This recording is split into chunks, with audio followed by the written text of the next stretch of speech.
ಎಲ್ಲರಿಗೂ ನಮಸ್ಕಾರ. ಎಲ್ಲ ಹೇಗಿದ್ದೀರಾ? ಒಟ್ಟಾರೆ ಡಾಲಿಯಾನಲ್ಲಿ 42 ಬಗೆ ಇದೆ.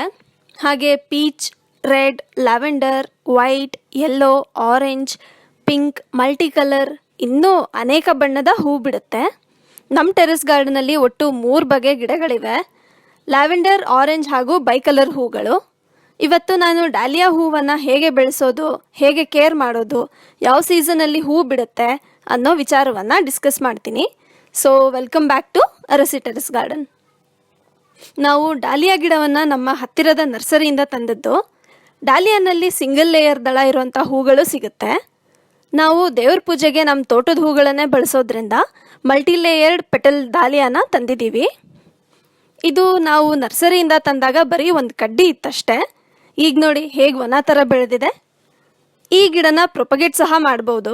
ಗಿಡ ಒಣಗಿದ ಮೇಲೆ ಅದರ ಸುತ್ತ ಮಣ್ಣು ಕೆದಕಿದ್ರೆ ಬಲ್ಬ್ಸ್ ಅಂದರೆ ಗೆಡ್ಡೆಗಳು ಸಿಗುತ್ತೆ. ಈ ಗೆಡ್ಡೆಗಳನ್ನು ಗಿಡದಿಂದ ಬೇರ್ಪಡಿಸಿ ಮತ್ತೊಂದು ಟಬ್ಬಲ್ಲಿ ನೆಟ್ಟರೆ ಹೊಸ ಗಿಡ ಬಿಡುತ್ತೆ. ಈ ಗಿಡನ ನೆಲದಲ್ಲಿ ಹಾಕಿ ಬೆಳೆಸಿದ್ರೆ 6 ಅಡಿ ಎತ್ತರಕ್ಕೆ ಬೆಳೆಯುತ್ತೆ. ಹಾಗೆ ಅದರ ಹೂಗಳು ಅರಳಿದ್ರೆ 30 ಸೆಂಟಿಮೀಟರ್ ಅಷ್ಟಾಗಲ, ಅಂದರೆ ಸುಮಾರು ಊಟದ ತಟ್ಟೆ ಅಷ್ಟಾಗಲ ಅರಳುತ್ತೆ. ನಮ್ಮ ಟೆರೆಸ್ ಗಾರ್ಡನಲ್ಲಿ ಇರೋ ಹೂ 10ರಿಂದ 15 ಸೆಂಟಿಮೀಟರ್ ಅಂದರೆ ಅಂಗೈ ಅಷ್ಟಾಗಲ ಹೂ ಬಿಡುತ್ತೆ. ಒಂದು ದೇವ್ರ ಫೋಟೋಗೆ ಒಂದೊಂದು ಹೂ ಅಂತ ಇಟ್ಟರು ಸಾಕು, ಗ್ರ್ಯಾಂಡಾಗಿ ಕಾಣುತ್ತೆ. ಈ ಹೂವಿನ ಗಿಡವನ್ನು ನಾವು 1.5 ಅಡಿಗೆ 2 ಅಡಿ ಟಬ್ಬಲ್ಲಿ ಯೂನಿವರ್ಸಲ್ ಸಾಯಿಲ್ ಮಿಕ್ಸ್ ಹಾಕಿ ಬೆಳೆಸಿದ್ದೀವಿ. ಹೆಚ್ಚು ಕೇಕ್ಸ್ ಆಗಲಿ ಫರ್ಟಿಲೈಸರ್ ಆಗಲಿ ಪಾಟಿಂಗ್ ಮಿಕ್ಸ್ಗೆ ಹಾಕೋ ಅವಶ್ಯಕತೆ ಇಲ್ಲ. ನಿಮ್ಮ ಗಾರ್ಡನಲ್ಲಿರೋ ಎಲ್ಲ ಗಿಡಗಳಿಗೂ ಫರ್ಟಿಲೈಸರ್ ಕೊಟ್ಟು ಪೆಸ್ಟಿಸೈಡ್ ಸ್ಪ್ರೇ ಮಾಡೋ ಟೈಮಲ್ಲಿ ಈ ಗಿಡಕ್ಕೂ ಕೊಟ್ಟರೆ ಸಾಕು, ಗಿಡ ಹೆಲ್ತಿಯಾಗಿ ಹೆಚ್ಚಿನ ಪ್ರಮಾಣದಲ್ಲಿ ಹೂ ಬಿಡುತ್ತೆ. ಈ ಗಿಡಗಳು ಮೇಯಿಂದ ಹೂ ಬಿಡಕ್ಕೆ ಸ್ಟಾರ್ಟ್ ಆಗಿ ಅಕ್ಟೋಬರ್ ತನಕ ಗಿಡದ ತುಂಬ ಹೂಗಳು ಬಿಡ್ತಾನೆ ಇರುತ್ತೆ. ನವೆಂಬರಲ್ಲಿ ಗಿಡ ಪೂರ್ತಿ ಪ್ರಮಾಣದಲ್ಲಿ ಒಣಗಿ ಕೇವಲ ಮಣ್ಣಲ್ಲಿ ಅದರ ಗೆಡ್ಡೆಗಳು ಮಾತ್ರ ಉಳ್ಕೊಂಡಿರ್ತವೆ. ಮತ್ತೆ ನೆಕ್ಸ್ಟ್ ಸೀಸನ್ಗೆ ಗಿಡವಾಗಿ ಬೆಳೆದು ಹೂಗಳು ಬಿಡೋಕ್ಕೆ ಸ್ಟಾರ್ಟ್ ಆಗುತ್ತೆ. ಇದನ್ನು ಯಾಕೆ ಹೇಳ್ತಿದ್ದೀನಿ ಅಂದರೆ, ಭಾಳಷ್ಟು ಜನ ನವೆಂಬರ್ ಟೈಮಲ್ಲಿ ಗಿಡ ಒಣಗಿದಾಗ ಬೇಸರ ಪಡ್ತಾರೆ. ಸೊ ವರಿ ಮಾಡಬೇಡಿ, ಇದು ವಾಪಸ್ ಚಿಗುರುತ್ತೆ. ನೀವೇನಾದರೂ ನಮ್ಮ ಚಾನಲ್ನ ಮೊದಲನೇ ಬಾರಿ ನೋಡ್ತಾ ಇದ್ದರೆ ಸಬ್ಸ್ಕ್ರೈಬ್ ಆಗಿ ಪಕ್ಕದಲ್ಲಿರೋ ಬೆಲ್ ಐಕನ್ನ ಓಕೆ ಮಾಡಿ, ಅದರಲ್ಲಿ ಆಲ್ ನೋಟಿಫಿಕೇಷನ್ಸ್ನ ಸೆಲೆಕ್ಟ್ ಮಾಡಿ. ಆಗ ನಾವು ಹಾಕೋ ಪ್ರತಿ ವಿಡಿಯೋಸ್ ನೀವು ನೋಡ್ಬೋದು. ಇದು ಪೂಜೆಗೆ ಮಾತ್ರ ಅಲ್ಲ, ಇದರಿಂದ ಕೆಲವು ಹೆಲ್ತ್ ಬೆನಿಫಿಟ್ ಸಹ ಇದೆ. ಈ ಹೂವನ್ನು ಫುಡ್ ಕಲರಿಂಗ್ ಹಾಗೆ ಫ್ಲೇವರಿಂಗ್ ಏಜೆಂಟ್ ಆಗಿ ಬಳಸ್ತಾರೆ. ಇದರ ರೂಟ್ಸಲ್ಲಿರೋ ಕಹಿ ಅಂಶವನ್ನು ಶುಗರ್ಲೆಸ್ ಸ್ವೀಟ್ಸಲ್ಲಿ ಹಾಕೋದ್ರಿಂದ ಶುಗರ್ ಪೇಷಂಟ್ಸ್ಗೆ ಆ ಸ್ವೀಟಿಂದ ಯಾವುದೇ ರೀತಿ ಎಫೆಕ್ಟ್ ಆಗಲ್ಲ. ಹಾಗೂ ಈ ಹೂವಿನ ಎಕ್ಸ್ಟ್ರಾಕ್ಟ್ಸ್ನ cosmetic, perfume water, moisturising bath milk, velvety body cream, face to body and hair soap, lip balm, compact powder ಇನ್ನೂ ಹೆಚ್ಚು ಪ್ರಾಡಕ್ಟ್ಸಲ್ಲಿ ಬಳಸ್ತಾರೆ. ಡಾಲಿಯಾ ಬೆಳೆಯೋದ್ರಿಂದ ಟೆರೆಸ್ ಗಾರ್ಡನಲ್ಲಿ ಜೇನು ಹುಳು, ಚಿಟ್ಟೆ ಅಂತ ಹುಳುಗಳನ್ನು ಅಟ್ರಾಕ್ಟ್ ಮಾಡಿ ಪಾಲಿನೇಷನ್ ಪ್ರಾಬ್ಲಮ್ ಸಹ ಸಾಲ್ವ್ ಮಾಡುತ್ತೆ. ಈ ಗಿಡವನ್ನು ಬೆಳೆಯೋದ್ರಿಂದ ನಿಮ್ಮ ಗಾರ್ಡನಿನ ಅಂದ ಕೂಡ ಹೆಚ್ಚಿಸುತ್ತೆ.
ನಮ್ಮ ಕಂಟೆಂಟ್ ಇಷ್ಟ ಆದರೆ ಲೈಕ್ ಮಾಡಿ, ನಿಮ್ಮ ಫ್ರೆಂಡ್ಸ್ಗೆಲ್ಲ ಶೇರ್ ಮಾಡಿ.